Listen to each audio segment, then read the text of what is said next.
I'm really excited about today's podcast, which we talk about space, time, and talent, from micro things like how it works within each position to how it builds into a bigger culture.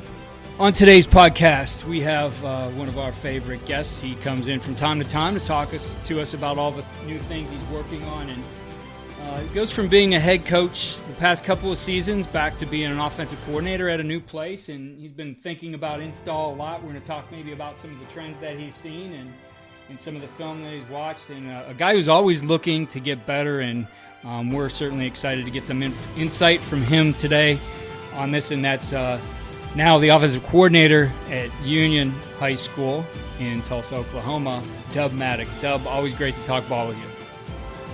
Oh, thanks for having me on, Keith. Excited to be here. So, Dub, since we last talked, another new challenge, a new opportunity as the offensive coordinator at Union. And give us an overview now of, I guess, some of the things you've been thinking about here, especially as we've pressed pause. Yeah, so, the time that we've had available to kind of let this whole new scenario and the world we live in play out, really had a lot of extra time that we're not used to as coaches to learn some trends that are out there, have more time to dive into film to kind of see what other teams are doing, what defenses are doing. So it's been really beneficial to kind of unpack some of that. And I think the challenge is knowing when to turn that spigot off, because I think a lot of coaches, probably like myself, are feeling that information overload. I think one of the things that I've had to make sure I do is and I think having an organizational, template helps you with this, is knowing where things fit as you're looking at film and you're listening to all these great clinics and listening to these podcasts out there, is when coaches are sharing all these ideas and these, these new advancements of the game. As a coach, you got to know the relationships and know where things fit. So you think a bunch of tools on the table, you got to know, okay, well, this is just another type of screwdriver, and it goes there. This is another type of hammer for a specific type of wood. That's going to go there. I think when you have an organizational tree and a kind of a family structure that we have, that we've created with the R4 system, it allows you to organize these ideas better and know how to make sense of all these new things. And from that, you can now, pull what you need out, or maybe find a better tool and know where it goes. So I think that's something that I've really had to be disciplined with all this information overload, is knowing how to organize it and know where to place it.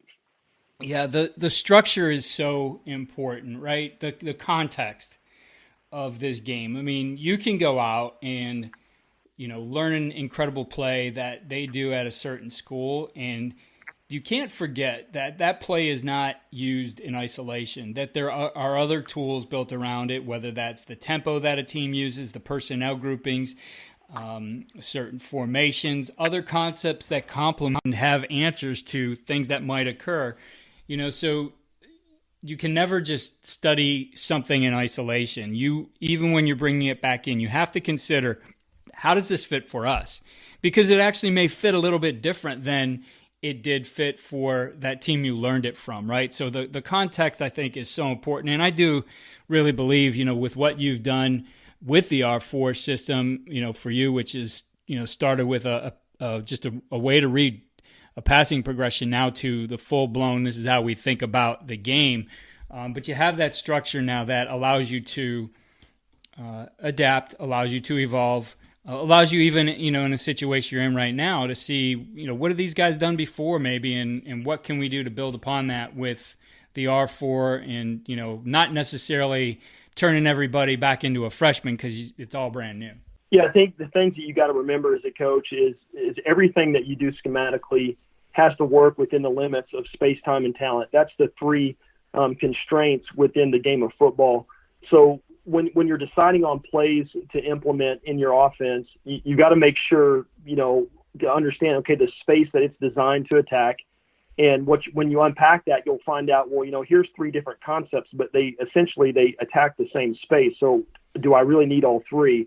And the next thing you have to understand is can you work within those time limits? There's, for example, maybe you watch some OU football and so Oklahoma, and they run a lot of GT counter. And let's put in the counter play. Well, the counter requires your offensive lineman to do blocks with pulls and swabs that require specific, that you have to fit in a certain amount of time. If you don't have linemen that can pull and can execute those blocks in a certain time frame, then you're not going to be able to run that. Do you have guys on the front side that can handle and sustain those, those double teams or that base block to allow your pullers to get around? So, there's a lot of things that you got to make sure you understand with space and time, and then do you have the talent to execute that? I think that's one of the things I didn't really understand well as a younger coach is as I'm looking these, college or NFL teams run these plays, and I try to go back and recreate that within my own offenses. Do I have the players that can create that space and within those time constraints? Do they have the talent? So one of the things that we've done recently, and this going into a new school at Union High School, before we were permitted not to come back for this break, is we got our players out there and we did a vertical value test with our receivers. And what we're trying to do there is I want to gauge, what is the vertical space that they can place on a defense or a defender within 1.8 seconds of time, that rhythm timeline. So we got a drone out. We actually filmed our receivers with their stance and start to see how much vertical space they can actually cover in 1.8 seconds. And what you'll find is that you'll find quickly what the vertical value of your players are. So we actually have a metric, and we have our players charted. And so, for example, we have some elite players that can gain 10 to 11 yards of vertical space in 1.8 seconds. Well, if you think about a safety, that might be placed over that receiver, that's a lot more stress it places on him. So that allows us as a coach to know, okay, these types of routes we need to run with this guy, or if this guy has a lower vertical value, maybe he can only gain 8 to 7 yards of vertical space in 1.8 seconds. He's not our seam guy. He's more of a possession guy, and we know where to fit guys better. And we also know what kind of concepts we're able to run. I love air raid concepts. I love the intermediate passing game, but there's been years, particularly when I was a head coach at a 2A school, we didn't have guys to hide their vertical value to create the stretches necessary to run those plays. And so, I had to learn the hard way to learn how to adjust and adapt to my deficiencies of that vertical speed. So I think doing those tests, and we've created basically some testing protocols within all positions that allow us to identify our personnel accelerator grades, is what we call them, of our offensive players. We're able to self-scout ourselves earlier to then know what plays we can run for an upcoming season. So we don't have to wait till week 2 or 3 of a season to know, hey, you know what, this concept's not going to work this year. We can find out earlier and get better at doing those things. And I think that's something that's really helped me as a coach. I love it, Dub. Always forward thinking. So as I get it, testing protocols for these guys. So at some point in the spring or in the off season, you're figuring out where each guy is within here and putting all this stuff together and figuring out where they might fit well within a certain progression, how routes will come together. I'm assuming all of this is done on air? Yeah, so it's done on air. It's just our baseline test. We have protocols built out for receivers, for linemen, for quarterbacks, for tight ends, and this is something I've been working on the last 2 or 3 years, and having this downtime has allowed me to build out basically they're just forensic profiles of players. We have a sheet, and we can measure. We can take these skills and measure them, and then from those measurements, we can now kind of determine the concepts we can run and where to place these players. And we've gone pretty deep in that, and that's something we're trying to refine with this downtime, and hopefully we can get that out to coaches in a more detailed way once we get this finalized. Yeah, I love it. So.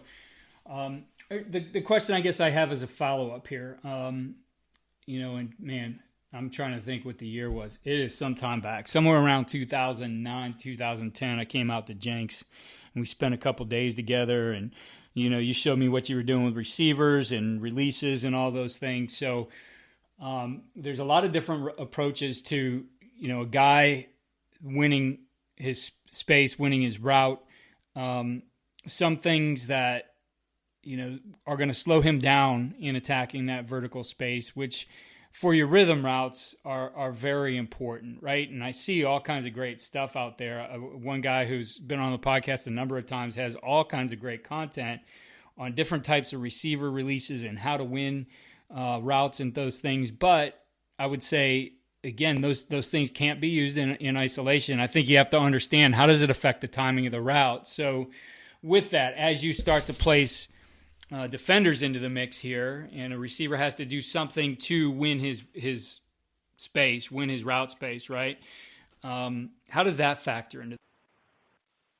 Yeah, so that's really the next phase. When you're talking about releases, there's two weapons that a defensive back's going to use to basically try to delay and disrupt the decision making of the quarterback, and it's either cushion or collision. So a defensive back is either going to attempt to use some form of collision to delay and disrupt the stem of a receiver, or he's going to maintain a certain level of cushion over that receiver to delay the quarterback's decision making to know whether that route is in fact capped or uncapped. So that's really all coverage is. It's either cushion or collision, and then ultimately capping route side space.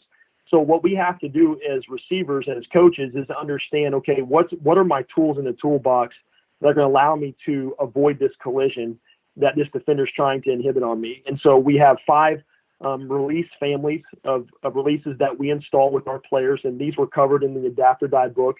And we use those release families to basically define and inform our receivers on the best strategy to use to avoid that collision technique. And so we'll get defenders out there and we'll place them in different leverage positions, and each release is designed to attack a specific leverage position.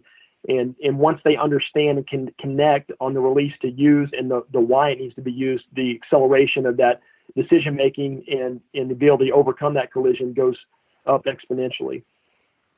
Coach, can you give us an example? And let's just talk about, as an example, the inside receiver and some releases, and obviously what he's going to do with different types of leverage, hand contact, all those things you teach. Yeah, so basically we're going to, if I understand the question right, we're going to, we'll put it like for an inside receiver, if you're a slot guy, you're going to live in that collision world.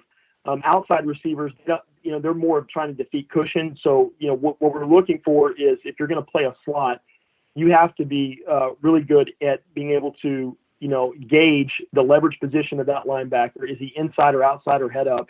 And then what type of collision technique he's trying to employ. So, one of the basic, leverage positions, the inside could be a linebacker on an apex line, or it could be, slightly inside shoulder and trying to wall heavily. Maybe it's a cover 2, or he's trying to, collision and buzz the flat.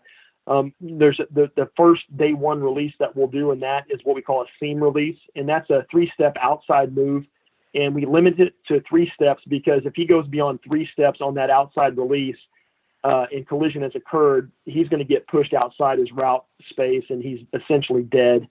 So on that 3rd step, he has to own the outside space by his 3rd step. So the angle of his release is predicated on the position, the leverage position, and how aggressive he is after the snap it coming out towards us. So if he's more of a head up to outside leverage and we use a seam release, we got to be really aggressive with that angle off the line of scrimmage to try to win that outside space by the 3rd step. If we haven't won it by the 3rd step and he's still outside, then we have to take the inside space that's given to us and get vertical immediately and try to win the route space back at the top. So that's probably the first release that we'll really work on with those inside guys, is that seam release strategy.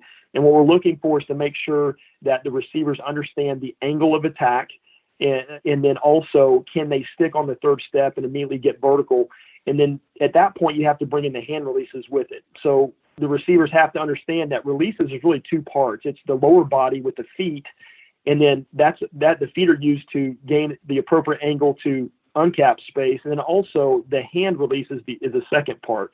And so we have different types of hand strikes that we do that we incorporate there as well. So they have to be really good with the hands. We have some hook moves. We have a rip move that we teach as a base, you have 1-hand strikes and 2-hand strikes. 1-hand strikes are usually used when defenders are off and out of your personal space. And if the defender's in your personal space, then you're going to have to use more of a 2-hand strike move. And so we teach a family of those. There's 5 moves that we have for those as well. And we just try to arm them with different strategies to use to relocate those hands and keep them off. Contact's inevitable for receiver. Contact's going to happen. And so we have to make sure we define the difference between collision and contact. Collision means that the defender was able to delay and disrupt and slow the receiver down. Contact means the receiver is able to maintain his speed through that contact point. So that's really, something you got to make sure you define well with your players and your quarterback, because he's reading that to determine if he's going to stay on the route or come off. and go to the next route in the progression. So it's an accelerator for the quarterback. So we teach our quarterbacks to use what the defense is trying to use against us to take us out. Use that as a mental decision accelerator to get to the next best route in the progression. And that's something that's very important, that you establish those visual cues for the quarterback with that verbal language, so he can now be armed with what matters most on the drop, because we only have 1.8 seconds to make that decision. So, seeing collision or feeling collision allows me to accelerate my decision making to get to another route, a better route, faster. And if there is no collision, then I can stay on that route longer. So that's some important things to remember as you're measuring those different releases.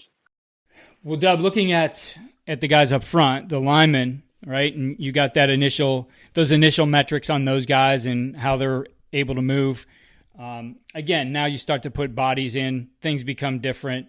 I guess, how are you adjusting or measuring this as these guys, get more into having defenders over them? Yeah. So basically, if you think about run plays, different types of run plays require different timing for the blocks to develop, for the hole to be created at a certain point in time. So what we found is rhythm routes are routes that break open for receivers in 1.8 seconds. Well, there's rhythm blocks for linemen. And so the rhythm blocks for a lineman are those first level blocks that occur and have to be sustained at a minimum of 1.8 seconds. That's what we found. So the kind of interesting thing is that the same timeline that you have for the intermediate passing game is required for the run game. Yeah. And so those first level blocks for the linemen, for example, if I'm just a right tackle and I have to execute just a base block, just a simple base block on it could be any scheme. It could be power, it could be inside zone. If I've got a one-on-one base block on a specific side, I'm not involved in a double team, I have to sustain that block at or beyond the line of scrimmage for a minimum of 1.8 seconds, because that's how long it takes the running back to get the ball and to enter into that line of scrimmage. And so those are rhythm blocks. So a base block, an out block, a single side down block, those are rhythm types of blocks. And so what we need to make sure we understand is that when we get into the pads in spring, can our lineman sustain a base block on a certain level of defender for a minimum of 1.8 seconds? If he cannot, he's probably not going to be a good starter for us, or we're going to have to use him strictly in double teams. So that's the first thing to think about when you think about putting a time constraint family structure into your run blocks. The second type of run block are read blocks. Read blocks are your second level blocks that require anywhere from 2.2 to 2.6 seconds to develop. So these are your pulls by your left guard on power. They could be your double team blocks to a second level linebacker. They could be in any of those kinds of second level blocks where you have pullers or you're working the second level. So inside zone second level blocks have usually mature around 2.2 seconds to 2.6. Pulls by guards are around 2.2 to 2.4, and pulls by tackles are around 2.6 seconds. So what we try to do is we try to see first, can linemen, like if we want to run some pull schemes, or maybe want to run some gap schemes this year and be some guard tackle counter, some one back power, two back power, do we have guards and tackles that can skip pull or kick pull, however you want to teach it, and get around into a B or C or D gap in 2.2 or 2.6 seconds? If they can't, then we're not going to be able to execute that scheme in a real world environment. So I think that's something that we've tinkered around with that we found was very beneficial to determine if we need to be more of an inside zone team versus a gap team, or can we do both? So that's the read family of run blocks. The rush family of run blocks are insert blocks or kick out blocks by like a fullback, a yo tight end. Like if we're working some ISO, we're working some whams, we're working just a seal across the line of scrimmage on split zone, we're working a trap. Those are first level blocks that are going to be at the line of scrimmage that are horizontal in position. They're horizontal type blocks like kickouts. Those are rush blocks. Those can occur at any point in the timeline. It just depends on if they're working across the line of scrimmage or they're on the same side.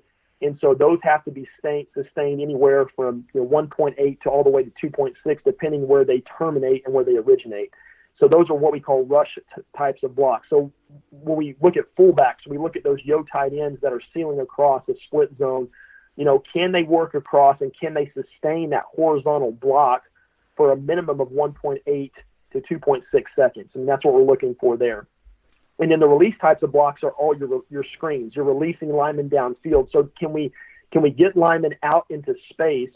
And in the release portion from a passing perspective is our scramble routes or the quarterback releasing in the pocket and extending the timeline. This is what screen passes do for linemen. So that's what we gauge is, do we have linemen that can get out? Can they work in space? How long does it take them to get out and to be the flat player on the sidewalk block, the alley guy? Can they break down? Can they get into control? So that's some things that we're measuring and testing in the release family of blocks. So basically what we've done is we've taken that roadmap of route family structure with R4 in the passing game and how those routes fit within a timeline and how they fit into progression. And we brought all of those same types of timing mechanisms in space where they attack in space to the offensive line in the run block families.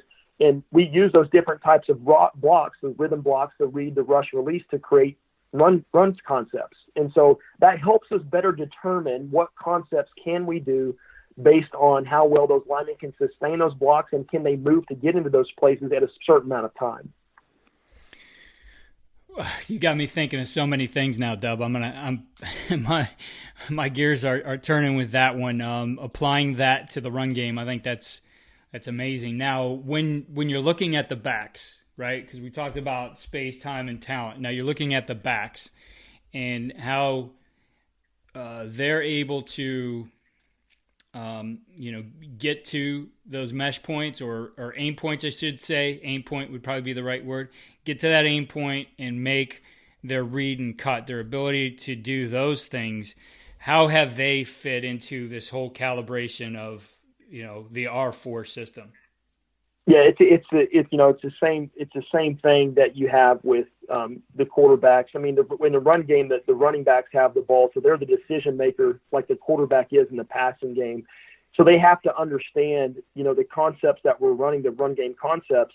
How long they have to make their decision, if that makes sense. So, like for example, if you're just taking an inside zone concept, learning how to tempo that run and making sure, I think a Le'Veon Bell is just a master at understanding how to sync his footwork with the run scheme and not hit that hole too fast, but not, wait too long. And so I think we're still on the fringe of mapping it out for all of our concepts. But some of the things that we found is that the baseline entry point into the line of scrimmage for a run on just a standard run play is 1.8 seconds. We've matched that. That's the rhythm phase.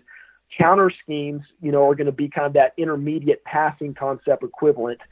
Counter schemes take a little bit longer for all those blocks to develop and to get behind that second puller. So the running back is going to have to match his footwork and his patience up with that. So he's going to need to be a little bit slower in hitting that hole and timing it out just right. The quick game version are like traps. That's like quick game, for the passing game. So we want to hit that downhill. We want to get that in like 1.6 seconds, a little bit faster than those rhythm plays. So we're still in the middle of working out all the intricacies of that. But there is a carryover from the pass game and the concepts from the pass game and the decision the quarterback has to make with the running back in the run game. And that's just, it's been really cool to see those relationships kind of come out on the screen and on paper. And we're excited to continue to advance it and get it out to guys. No, very cool. I love that idea. It's something years ago, we were kind of looking at that idea, especially with our outside zone play. And we had some younger backs who didn't quite understand the timing of that and, getting to the mesh point and when did that have to occur. And we were looking at footwork and timing for those guys to get them married up the right way. So I love this whole idea just of how this all calibrates, because I think ultimately, Dub, what you're getting at here is you're putting your guys in the right schemes. You're not trying to necessarily match a round peg into a square hole. It's what fits best for these particular guys. And, you and I talked about this on, I think it was with Adapt or Die. Or could it, what was the book after that? What is Open. What is Open. Maybe it was What is Open. That this really goes into how your culture is built, right? Like if you're doing the right things for your guys and you understand what they can do, it enhances your culture in incredible ways, rather than those guys who are going to be frustrated and those coaches are going to be frustrated because ultimately you can't get the things done that you want done. Yeah, I think, for so many years as a coach, I had it backwards. And, I thought, it's my scheme is what, drives our ability to be an effective offense. And, the better I am at X's O's, the better we're going to be. And, you get into some environments, and I think that's the beauty of coaching in high school is our world changes every year. And the colors of paint and the canvas and the size of canvas, the constraints of that space, time, and talent is going to change every year. So there might be years where you have to paint a Picasso and you only have 3 colors, and the size of your canvas is, you might have a 4x6 piece of canvas there. You don't have a lot of stuff to draw on. Other times you might have a wide range of colors, and you have a huge mural to draw upon. But I think that you have to have the ability to measure your personnel, and what you're measuring is their ability to create space, their ability to work and create space in a certain amount of time. That's the speed tool, and the ability to create space is the force tool. How much force do they have within them physically to create that, to sustain those blocks, to attack the field, and then then your talent level of not only your players but your coaches. And so I think that I made a lot of mistakes earlier in my career trying to fit my scheme to just a static whiteboard world instead of allowing my players, to determine my scheme. And with the absence of understanding how the scheme fits in the relationships of schemes and how they operate within space, time, and talent, with the absence of that, it's very hard to do. And so that was why we created R4. We needed a way to map that out, to make it easier to understand. And once you understand the relationships and the requirements of scheme, it's a lot easier to determine, okay, we can run this year or we can't. And this happened always to me last year. Last year was the first year that we really struggled in the passing game. I was at a 2A school, and I just, I was really frustrated. We were starting to, three freshmen on the offensive line. We had 5 sophomores that we were starting. So I knew we were going to be young, but I was really struggling in the passing game. And it was about week 3, I get my quarterback out and I put him on the goal line. And I just said, hey, I want you to throw it to me on a straight line. And I backed up to the 20-yard line and see how, I want you to hit me 5 times in a row on a line. So he did that. Backed up to the 25, hit me 5 times in a row at 25 yards on the line. They backed up to the 20, to the 30, and the ball started going into the turf. He couldn't throw it on a line at 30 yards. 29 is where he topped out. And so I'm scratching my head, and I'm looking on paper, and I get out my old Pythagorean theorem. I put us on the left hash, and I took a tape measure out, and I started tape measuring, all the routes on the field that we're trying to hit. So, like, for example, a corner so say we're on the left hash, okay? I got an H receiver in the slot on the field hash running a 6-step corner route. We call it a rhythm corner.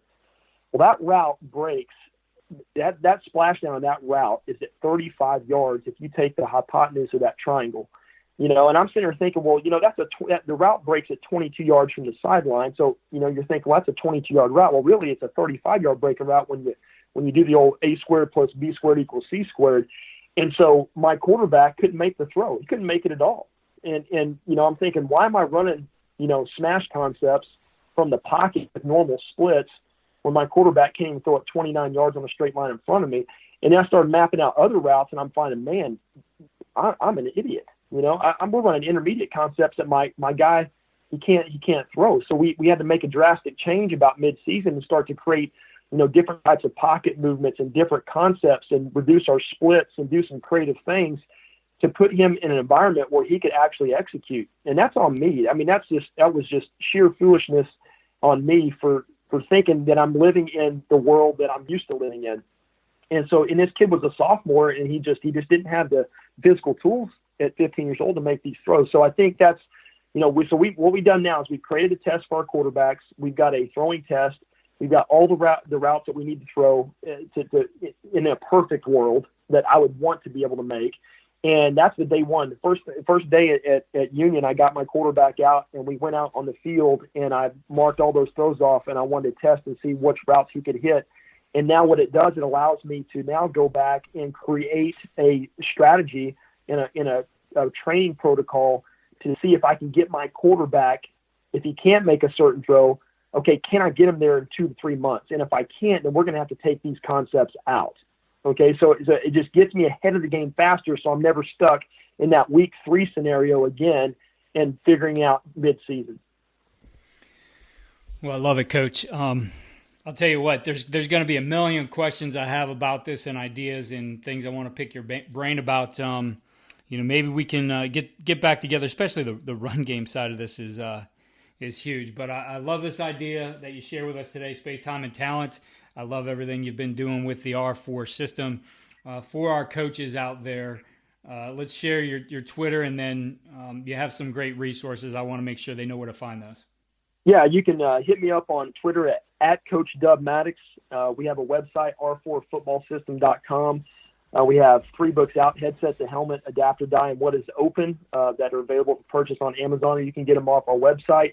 And then we have an online subscription system. If you want to become an R4 member, we have 80-plus teaching modules that cover everything, that a lot of the stuff that I just covered and more, with run game, pass game, game planning, play calling. So if you want to deep dive in the course there, you can get online. And we're doing actually a promo right now.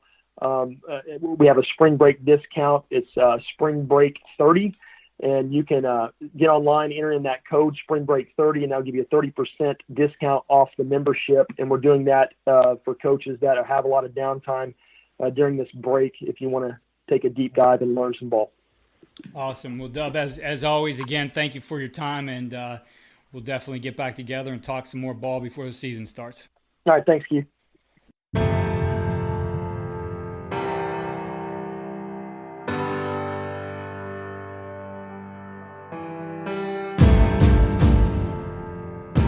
Thanks again for listening to the Coach and Coordinator podcast. Please check out our new website, coachandcoordinator.com, and follow me on Twitter at Coach K. Grabowski.